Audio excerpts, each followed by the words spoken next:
So just as His Holiness said that I'm a human being, I have this sense of responsibility towards all human beings, you are also a human being. You also have this responsibility towards all other humanity. Here we are not talking about India, Tibet, China, Japan, America. We are talking about just humanity. And this message is so powerful, because when you are born, are you born with a religion? Are you born with a religion? And what did you do after the birth? The first thing that you did after the birth was what? See, crying. And by crying, you are saying something. The child is saying something. What do you think the child is saying? Do you think the child is asking for a lengthy discourse on Buddhism or Hinduism? Child is simply asking for somebody's unconditional love. Remember this, please. I'm asking, remember this, please, because as we grow up and imbibe different types of so-called education, we forget the very basic thing, the need for unconditional love for everybody. We forget this. And we talk about the less important things, which country you belong to, are you black or white or red or green? If you're not green, then put some green color on your hair, things like that. Right? Right? This is very important. Because all the problem comes because we are not able to see everybody as the same human being. When we are born, as I said, when we are born, the first thing they did was crying, and this is true to every child. American child also born crying, Tibetan children also born crying, Indian children also born crying. It's not that the American children born laughing and the Chinese children born crying. It's not like that. Exactly the same. And the child, as I said, was asking for somebody's genuine love, genuine love, genuine love. Not the business love. Okay, I'm saying this because when you grow up, then even though you say, I love you so much, you are doing business. You are doing business by saying, I love you so much, so long as you love me. This is business. Don't do business love. Genuine love. For example, you love yourself, right? I hope. And if you're not, please, the first thing you should do is love yourself. Forget about others for the time being. Love yourself. Now you at least take care of yourself. You love yourself. You cook for yourself. You wash your clothes. You wash your body. So many things you do for yourself, right? And one day somebody comes up and says, I have seen you are taking so much care about yourself. Why you are taking so much care about yourself? Are you a very special person? Well, what would be your answer? I cannot say, if somebody asks this question to me, I cannot say, I take care of myself because I am Geshe Lhakdor. I mean, you can give all kinds of answers, but that's not the right answer. At the end of the day, the right answer is, I take care of myself because I want happiness, do not want suffering. If this is your right answer, you take care of others also because they all want happiness, do not want suffering, right? Then again you try to be clever by saying, yes, they want happiness, do not want suffering, but they'll take care of themselves, I will take care of myself. Why should I take care about them? When you give such an answer, it shows that you have not seen the connection, the interdependency. For example, my hand and my leg are separate, right? Right? But my leg, when my leg gets hurt, what should I do with my hand? My hand should go down and help or not help? My hand should go down and help, right? Why? Hand is hand, leg is leg. So you can't say leg will do its job, hand will do, I'll not help. This is stupid because there is this interdependence. It's the leg that carries the hand.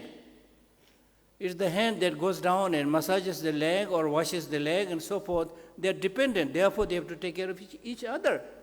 Similarly, we are all, whether you know it or not know it, we are all heavily dependent upon each other, especially in today's world. With the speed of science and technology, we are hurled into the face of each other. We are bound together. We are like a group of people traveling in a small boat in a turbulent sea. If you are a small group of people traveling in a turbulent sea in a small boat, and the boat is almost like rocking and about to, capsized, then you don't talk about which nationality you belong to. Right? Do you? I'll tell you one example. Once I was in England with His Holiness Dalai Lama. We were staying in a multi-story hotel. I was on the 22nd floor. Suddenly there was a siren. Then out of fear, everybody came down, some very scantily clothed, because they are so scared, with just a towel or whatever piece of cloth they are able to get it. They wrap it up, came down on the lobby. Now look at this story. When we checked in the hotel, hardly anybody was talking to each other. Everybody acted as a gentleman. At the most, they'll say, "Hello, good morning." They go like this. But when with this siren, when we all had to come down, everybody were talking to each other as if they were all friends. This is what I am telling you. You cannot pretend. You cannot pretend and say that I'm not related to each other. I'll give you yet another example. I'm sure all of you have taken flights, right? Right? So when the flight is smooth, hardly anybody looks at each other, hardly anybody talks to each other. Everybody acts as a gentleman, gentlewoman, having their cup of tea, whatever. Then suddenly the pilot announces, "Ladies and gentlemen, tie your belt. We are entering in the zone of turbulence." And suddenly there's turbulence. Immediately everybody looks at each other.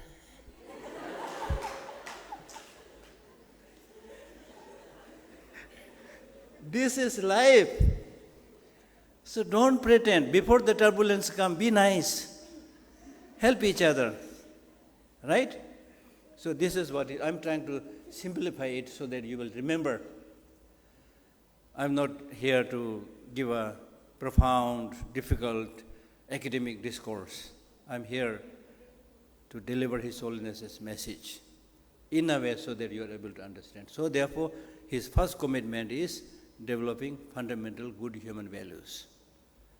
Love, compassion, harmony, respect, patience, tolerance, all these inner resources you must develop.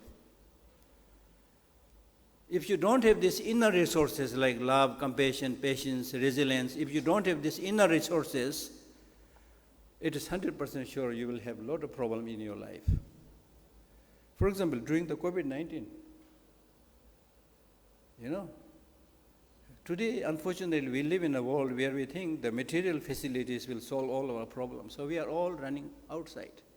Everybody says, "I'm busy." Everybody says, "I'm busy," as if to be busy is very important. Is it very important to be busy?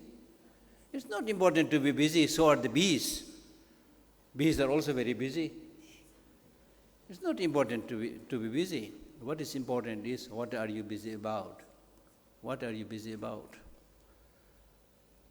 If you are busy only trying to fulfill your material greed, you will never have genuine satisfaction.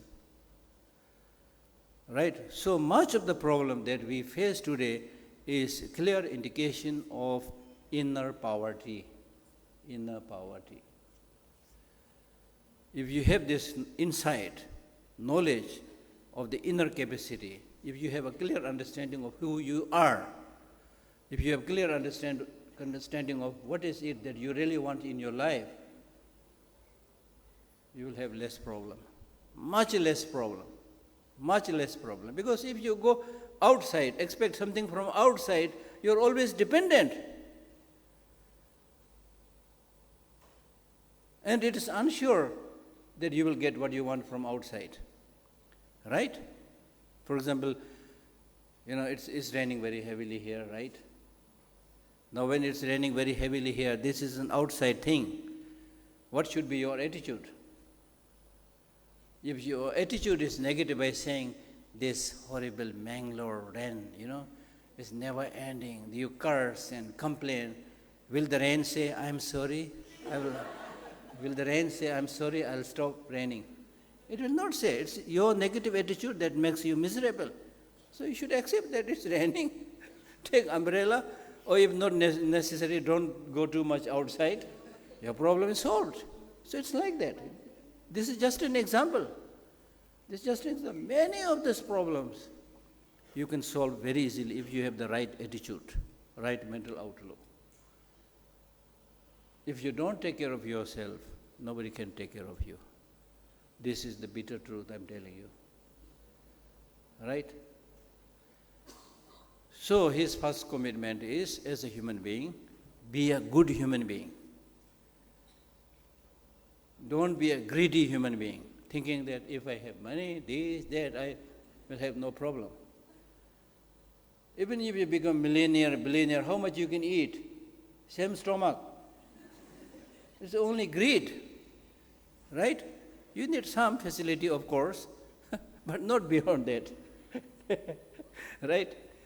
Okay, now I will not take much time. I really expect more questions from you. So this is kind of first commitment that you should not. His Holiness is practicing this everywhere he goes, and you should also practice this. It will help many people, and most importantly, it will help yourself. First commitment. Second commitment is also not about Tibet, unfortunately. It is about religious harmony. Religious harmony. Human beings have invented so many religions. I really don't know how many religions there are in the world today. So these are all human inventions. So religion by itself, good or bad, difficult to say. It becomes good only if it is serving human being. It's not good if it is not helping human being, be it any religion. You have every right not to follow any religion if it's not doing anything good. Right? So unfortunately, in today's world, there is so much blind faith. People really don't know the essential messages of their own religion, and they just close their eye and think that there is somebody called God sitting up there deciding your fate, and there is somebody called Buddha sitting up and deciding. It's not like that. It's not like that. Right? So therefore, the very purpose of these religions are to alleviate sufferings of human beings. And according to Buddhism, not just human beings, all sentient beings. Right? But unfortunately, many times in the history, it happened that religious people are fighting each other. Have you seen that? It's horrible. It's like medicine becoming poison. So-called religious people are fighting each other. And why they are fighting? Because they are not practicing their own religion. They are only taking their ego out. Because they follow particular religion, therefore they say, my religion is best. I'll ask you a question. Which religion is best? Huh? If somebody asks you a question, which religion is best, that is a stupid question. It is like asking which medicine is best. We cannot just pick up one medicine and say this is best, even if it is very pricey. That medicine is good for you, which cures your personal illness. If you are having headache, then panacea or some other medicine which is good for your headache is good, but not the one for diarrhea. Right? So for me, I can say Buddhism is best for me. Because of this, I cannot say Buddhism is best for everybody. I cannot say Buddhism is the best religion. So for you, Christianity may be best, Hinduism may be best, Buddhism may be best, but by this you cannot say it is best for everybody. Therefore, there should be spirit of religious tolerance, religious pluralism. I'll give you one example. For example, if you go to a departmental shop, or a big mall. If that mall sells only shoes, not many people will go there. Only shoes. People who need shoes, they will go there. Most of the people will not go there. But if that mall has many varieties, shoes, clothes, fruits, vegetables, so many things, everybody will go there. So like that, these different religions are like a mall, a department shop, where people can take whatever they want, but should not be fighting. Do you go to a shop, mall, and then fight each other? Do you go to a mall and say, because I want shoes, everybody buy shoes, and then fight? Or in your own home, when you sit over the lunch or dinner table, if the father says, I like bread, therefore everybody, the rest of the family members should eat bread. Stupid. Very stupid, right?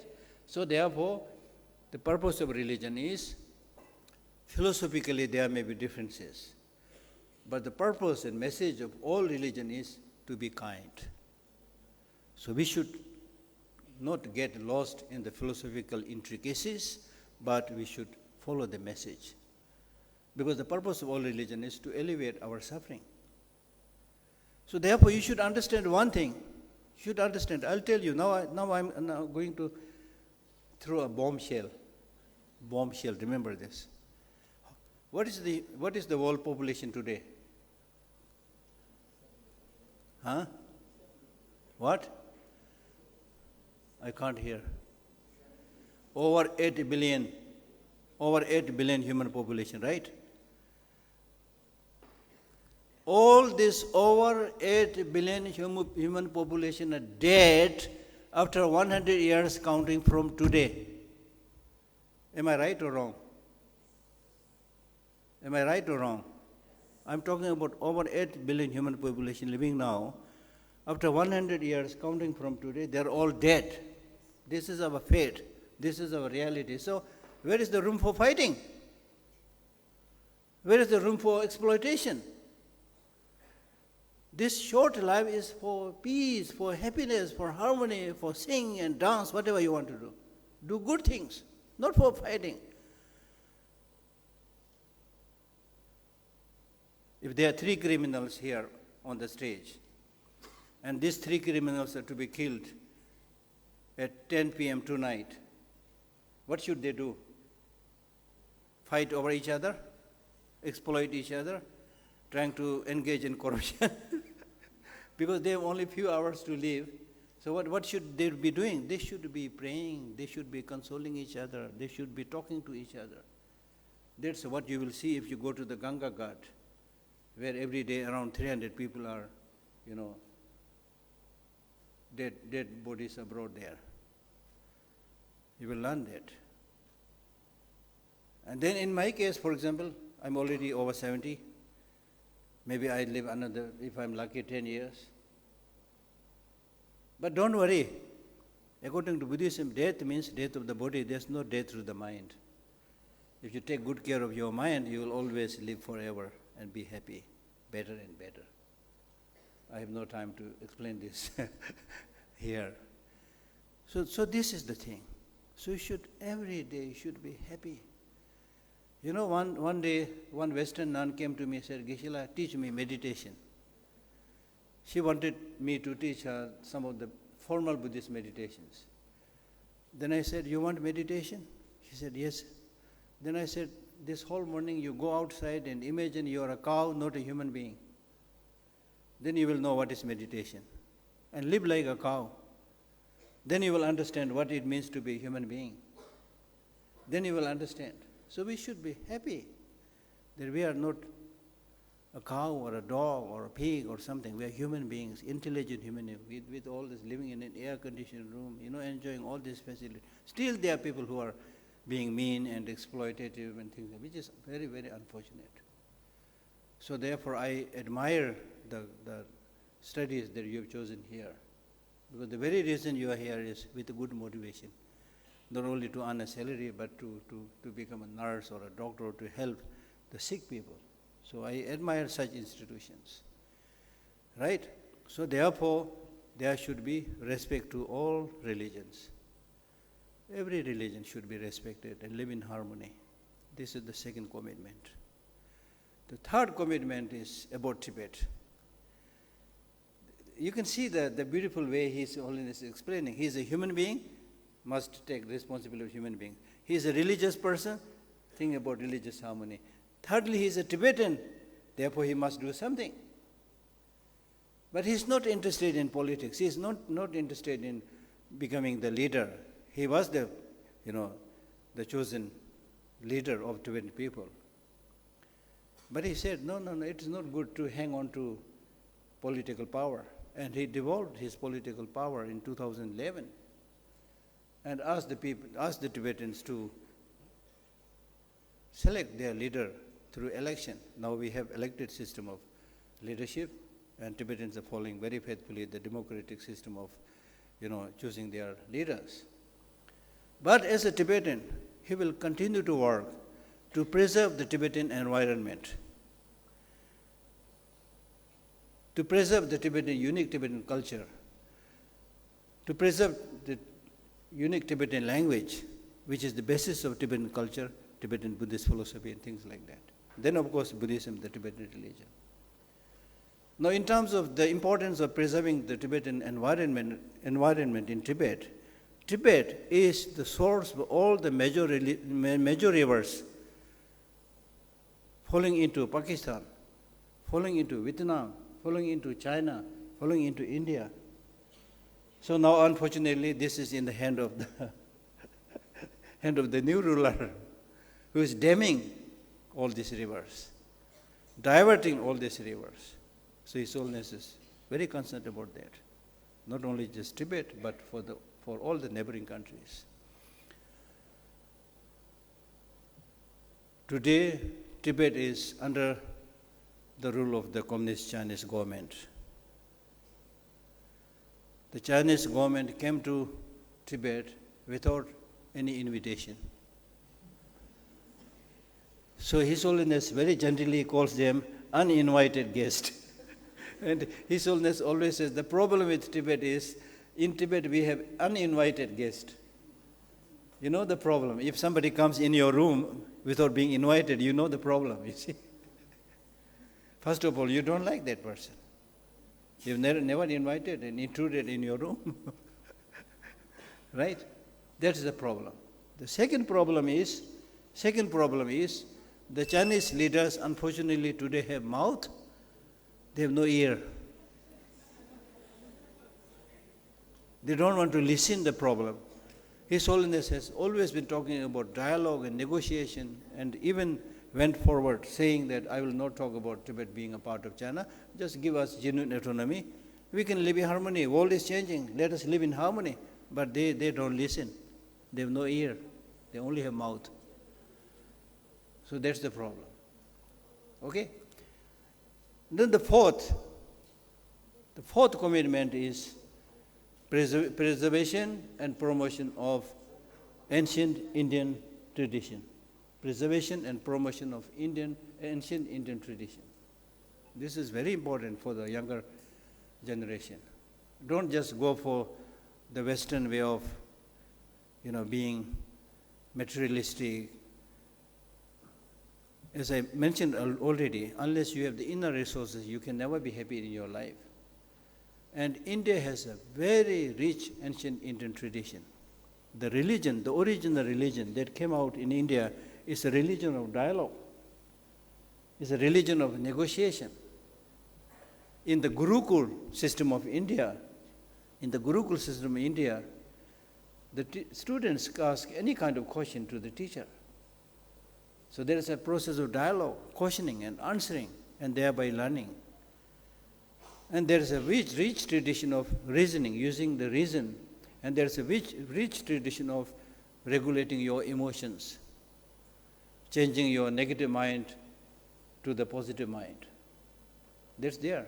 Unfortunately, these people are now not paying much attention. Here I am sure you pay attention to this, but generally speaking, unfortunately, we all try to, bring everything that is Western. And anything that is Western, people think is advanced. No, it is not true. Even if you talk about modernization, Modernization is not just high-rise buildings, shiny roads in between, and many cars are flying. That's not modernization. Modernization means respecting men and women equally. That's modern concept of modernization.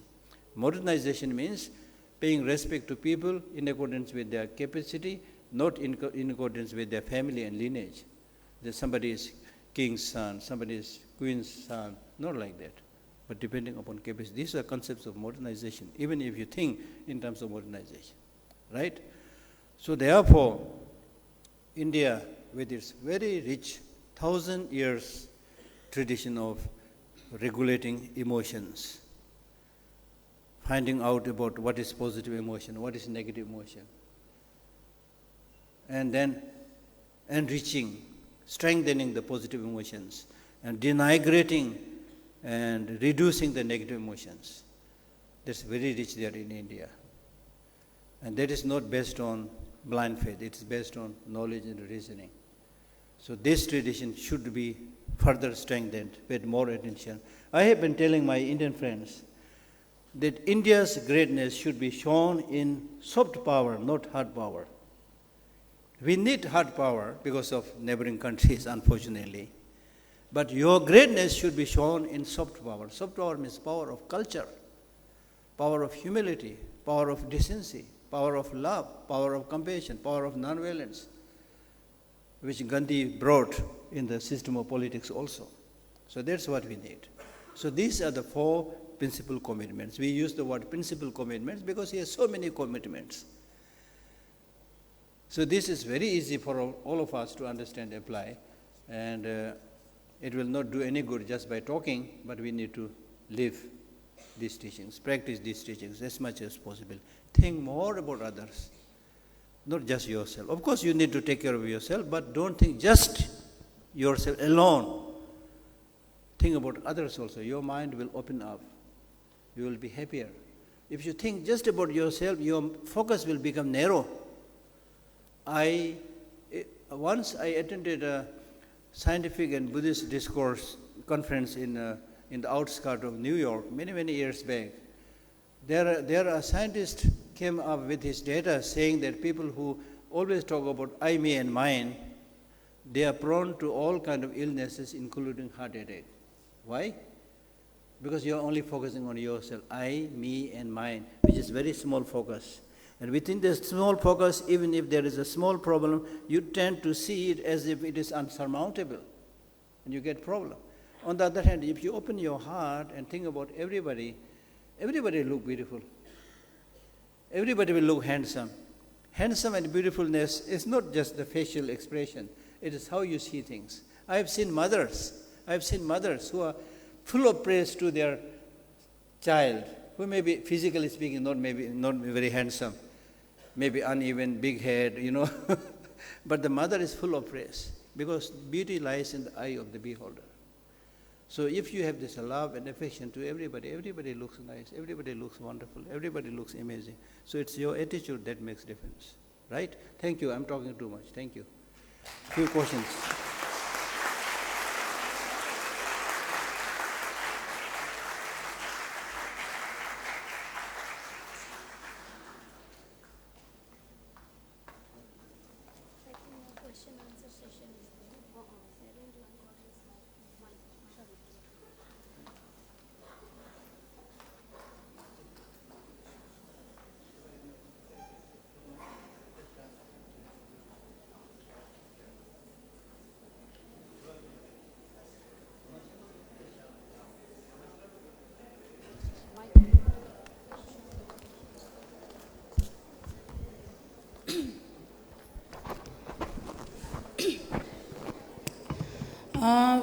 We offer our deepest gratitude to Venerable Geshe Lhakdor for his profound and enlightening talk. It's truly a blessing and honor to have your presence with us today, Geshe. Your words indeed touch our heart and enrich our mind. Now, sticking back to today's program schedule, we will now open the floor for the Q&A session lasting for 20 minutes. I encourage all the audience members to take a valuable opportunity to ask your question and engage in meaningful dialogue. If you have any question, just raise your hand. I'll hand over the mic.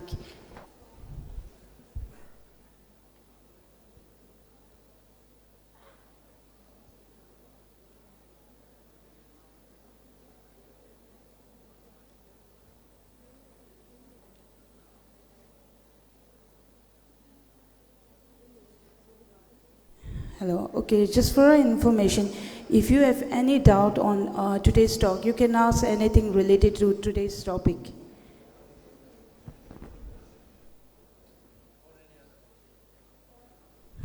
Or any other question you can ask. Just raise your hand and I'll hand over the mic.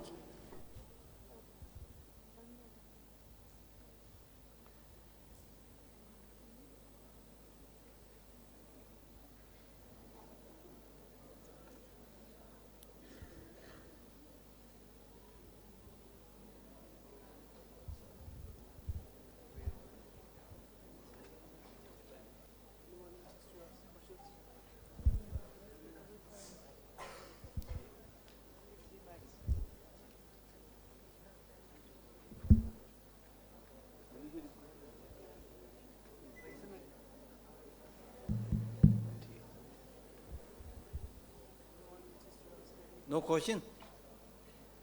Already enlightened?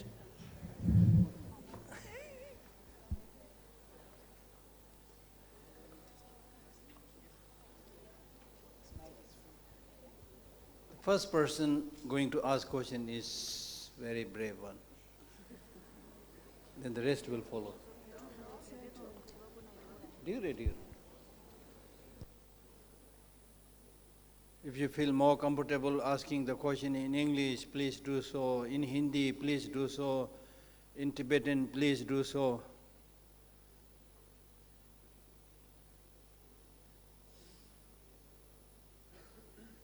Hello. Look to the Pepaden number so be Tiwa Toti na Geshe Kaptu Tina Tigorta. Can so young Inchila Debu Mechina Geshe La Yakaptu. 인지다 티투나 유이다 인지다 가리종나 되고래 개봐요 말이. 인지나 티투나 상막이 고으러 야가요. 야. Professor. Thank you. Thank you. Can you please explain what is that our body will go but the soul will exist forever? Huh? Can you please explain me what is that our body, we may die and our body will go, but our soul will be existing forever. Thank you. Yeah. In Buddhism, we don't use the word soul, something that is permanent, no. But we use the word consciousness or mind. Consciousness or mind is a very subtle energy. If you look at the electric current or electric wire, that electric wire is like our body, but it is the current that flows into this wire. Although we don't see the current flowing into the wire, it doesn't mean the current is not there. If you touch it, you will know it. It is there. So it's the energy that flows through it. For example, another example that I can give you is, tonight when you go to bed, and when you're sleeping, at that time the body is more or less dead. But the mind becomes very active. It is shopping in Mangalore, shopping in Bombay, shopping in somewhere. That means the mind is going out. In fact, when the grosser level of the body and mind diminishes, the subtle mind becomes more active and becomes free and travel. Now, interestingly, thousands of people remembering their past lives are recorded scientifically. I tell you one story. For example, there is this story of one little girl who remembered her past life, saying that in a past life somebody shot her here and the bullet came out from here and she died. She remembered that. In this life, not only she remembered that, but there is a mark of the bullet on the forehead and also behind. That means if you die through some accident, then you relive the rest of the life. And you not only remember, but you also bear the physical marks. It's all recorded. And people who remember their past lives are normally at a very young age, 4, 5 years old. Because when we grow older, then our mind is polluted by the ordinary activities, the mundane worldly activities, and when we forget, right? So these are clear indications that there is past and future life. Now, the important point is if there is future life, must be careful now. Because if you are not careful, then next life may be a donkey, or a cow, or a dog. Everything is possible. Because there's no complete development all the way up. This is not similar to the Darwin's evolution. You take rebirth according to what you do. Again, I'll give you an example. For example, tomorrow. Do you believe tomorrow? When you talk about future life, maybe difficult to understand. Similar, tomorrow. How can you say there is a tomorrow? How can you say? Your tomorrow is like your next life. So it continues like that. So now what kind of tomorrow you will have, or in fact what kind of life you will have for the rest of the day is very much dependent on what you do in the morning or what you do today. For example, in the morning, if you violently fought with somebody, the rest of the day as a result will be problem, will be suffering, will be unhappiness. It's like that. The cycle goes on depending upon what you do. Right? Therefore I said, don't cheat yourself. Next question.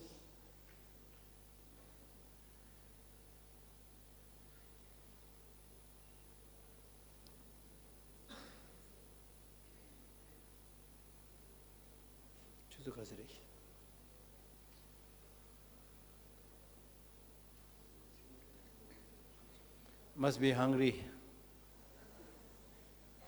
wanting to go for lunch.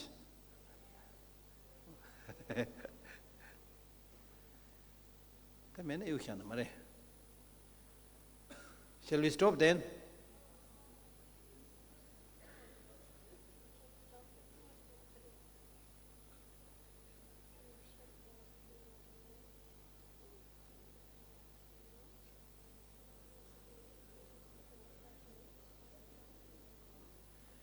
Okay, we'll stop, but before I stop, I'm going to give you a commitment.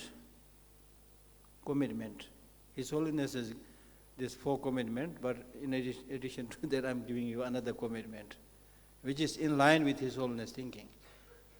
The commitment is, you should always say, whatever may come in my life, I will never make my mind unhappy. Can you repeat this? Whatever may come in my life, I will never make my mind unhappy. Can you do that? It's not easy, but please do that. Because if your mind is happy, you will always find solution. If your mind is unhappy, you will not be able to see the truth, find the solution. Okay? Thank you. Thank you very much. Thank you.